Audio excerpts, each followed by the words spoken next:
yëgul dara mën naa ni anti stress bi mu doon c'est-à-dire loolu da koy wane ba ci biir néegu sëyam Fatou dafa naturel donc bu ànd ak jëkkëram li may dénk kay du ma ko dénk Fatou parce que xam naa ne nit ku mën a muñ la nit ku am dal la nit ku mën a engagé wu ci mbir borom këram la ñuy dénk jàppal nu ko fonkal nu ko muñal ko jigéen dañu koy muñal weer gu njëkk bi 1 an yu njëkk yëpp coono ak naqar rek la da ngeen koy dund nag ngeen muñalante na ko muñal rek waaw. alors ci biir loolu nag dañoo am nguur gu bees am président bu bees waaye tamit doxalin bu bees ku ne xam ne ni dëkk bi changé na moment bi ñu toll naka nga gisee nguur gi ak toog muy dox bi nga xamante ne si jur na polémique ci dëkk beneen terme aussi toog muy dox amul fenn ku ci nekk ak la la yàlla cërale ku ci nekk ak la la yàlla darajaale nit ñi nañu nangulante Sénégal problème bi ñu am mooy que du ñu nangulante ñun problème boobu la ñu am nañu nangulante gis nga li nga am ak ni nga mel non dama la koy bàyyee ni keneen mel dama ko koy bàyyee ba pare yéene ko yéene boobu bu ñu ko amoon rek c'est-à-dire Sénégal tey dépassé nañu fii yëpp nañu yéenante bàyyi affaire toog muy dox amul voilà donc dañu naan ñenn ñi mën nañ leen dut baaraamu tuuma ñi jël alalu réew mi wala ñi nga xamante ni ñi ngi foowee alalu réew mi ñooñu mën nañu wax ak ñoom waaye fii kenn toogul muy dox man déjà damay toog muy dox man damay toog sama studio weer di boole wax waaw mais bu ñu noonu kon tooguma muy dox déjà maa ngi ciy boole wax maa ngi liggéey maa ngi sensibiliser maa ngi yee sénégalais yi maa ngi waxtaan ak ñoom maa ngi xool ci am naqar ma dàq naqaram maa ngi xool nu ma bégale askan wi kon loolu du toog muy dox waaraate kat bal fa mu toog di waaraate mi ngi toog fi mu toog jàpp ñàmburam mais doxul mais xam nga pratiquement wax jooju dañ ko jël féetale ko ñi féete ci média bi ñi animateurs yi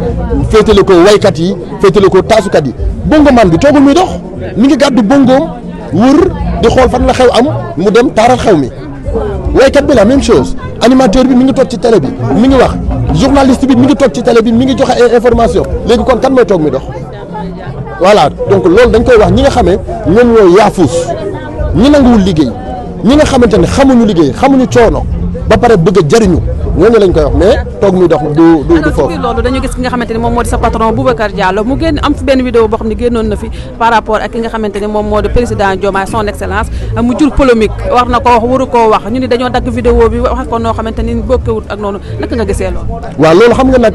bëggoon naa ci def vidéo bi période bi affaire bi amee pour sensibiliser wax benn affaire Boubacar du waxkat lu ñaaw Boubacar du def lu ñaaw Boubacar bi ko sénégalais yi xamee ba tey ci lu baax la ñu ko xam ci liy yëkkati Sénégal ci liy taaral Sénégal ci loo xam ne bu ko waxee kenn ku ci nekk fa nga toog sa xol dina sedd xool luy defar mu defar mu bokk ca xool ku mënul mu fexe ba mën loola di jël alalam di ko def ci nit ñi di jël xelam ak xam-xamam di ko def ci nit ñi kooku du wax bu ñaaw sénégalais yi nag ñoo ko interprété nu mu leen neexee dagg ci benn extrait et que am na droit poser question kay wax moom mooy wax. bu posé question am na droit répéter question bi préciser ci question bi donc loolu bu ñu jël yenn kàddu yi di ko teg ci deru Boubacar bu ko Sénégal delloowul njukkal kenn waru ko xalab mbaa nga di ko waxal quoi que ce soit nit ku def ci réew mi la créer télévision créer entreprise am bokk ak ñi muy liggéeyandoo di liggéeyandoo ak ñoom bi période bi affaire bi amee pour sensibiliser wax benn affaire Boubacar du waxkat lu ñaaw Boubacar du def lu ñaaw Boubacar bi ko sénégalais yi xamee ba tey ci lu baax la ñu ko xam ci liy yëkkati Sénégal ci liy taaral Sénégal ci loo xam ne bu ko waxee kenn ku ci nekk fa nga toog sa xol dina sedd xool luy defar mu defar mu bokk ca xool ku mënul mu fexe ba mën loola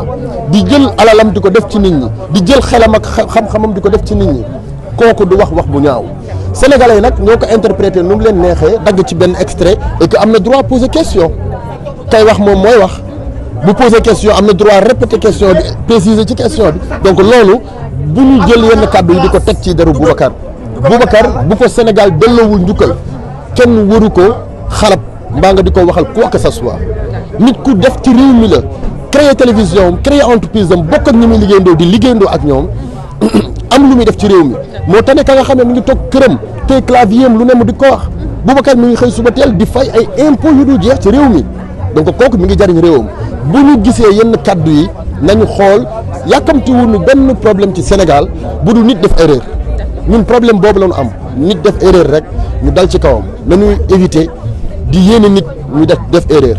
bu nit defee erreur woo ko ba mu ñëw nga gàgganti ko nga defaraat ko nga conseiller ko nga waxtaan ak moom. d'accord suñu dernière question xam naa du ma jàkkaarloo yow ba pare te laajuma la ko parce que concerné na la lu jëm ci li nga xamante ni moom moo di yéen ñi nga xamante ni da ngeen di takk ay soxna léegi surtout yéen dañu ni que da ngeen di dem ñi nga xamante ni ñoom ñoo nekk extérieur di leen takk bàyyi ñi nga xamante ni ñoom ñoo nekk Sénégal ñu nemmee ko ci nga bokk ci tranche boobu naka ngay wax ci lu mel noonu boo ko déggee ñu bëri jàpp ne que intérêt moom moo la lu mel noonu.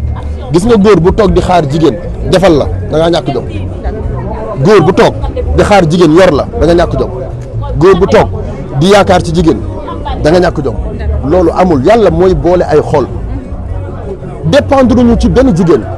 xaaruñu benn jigéen sukkandiku wuñu ci benn jigéen yàlla moo lay boole diw kam la booleel ci réew mi la nekk wala bitim réew la nekk xaw ma kala yàlla di booleel moom ngay àndal yàlla mooy boole ay doomu aadama nañuy jéem a positiver suñu xel yi nañu koy jéem a positiver mais lu nit def ci Sénégal au lieu ñu xool positivement la ca xew mais négativement la ñu jéem a xool yàlla mooy boole ay doomu aadama yàlla moo par exemple Diomaye ngi nii dafa bokkoon ci ñi ñu doon lim est-ce que dinañ bokk ci élection présidentielle ci diggante 6 mois ku ko waxoon di nga nekk président doo ko gëm yàlla mooy dogal ci diggante nit ak nit la ca am lépp yàllaa ko def doomi réew mi ñii dañoo bëgg sëy ñun xale yi nekk bitim réew ñun ñoo leen war a dem jëli ji takk leen ñoo leen war a dem takk ji leen. noonu rek nga ko gisee. non mais dama la bëgg a expliquer par exemple du noonu laa ko war a laa ko gisee mais dama ne ña nekk bitim réew ñun ñoo leen war a jëli ji takk leen sinon nasaraan see leen di takk ñi nekk fii ci réew mi doomi réew mi ñu ngi leen di takk ña nekk bitim réew nañu xool ci ña ca gën a taaru ña ca gën a jongoma ñi nga xamante ne liggéey nañu ba am seen teraanga ba mu bari nga boole koog sa teraanga yow nga indi ko ci réew mi ngeen delloosiwaat ko ci réew mi. mel ni madame Mbaye. mu ngoog mu mel ni madame Mbaye caramel di liggéey ma ngoog di liggéey may liggéey maa la ko wax muy liggéey may liggéey bu ñu amee suñu teraanga investir ko ci réew mi mais du ñu bàyyi ka nga xam ne moom moo nekk bitim réew nasaraan si jël ko ba keneen ko bokkut ak moom xeet di ko takk non